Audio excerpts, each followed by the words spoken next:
Homiladorlik vaqtida kamqonlik, ya'ni anemiya xavflimi? Albatta. Bilasizmi, homiladorlik vaqtida deyarli 90% ayollarda kamqonlik kuzatiladi va ko'p ayollar bunga ahamiyat berishmaydi.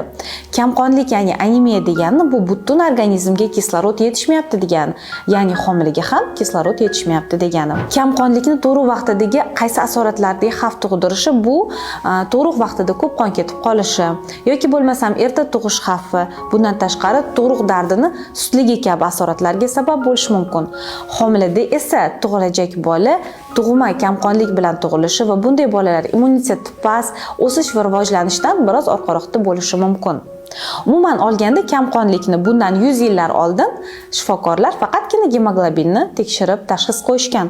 Hozirgi kunda bir necha boshqa tekshiruvlar ham o'tkazilishi kerak. Nafaqat gemoglobin, balki bunda ferritin hamda qondagi temir miqdori tekshiriladi. Bu ham hali hammasi emas. Kamqonlik B12 yoki B9 yetishmovchiligi sababli ham kuzatilishi mumkin. Shu sababli B9 va B12 ga ham tekshiriladi.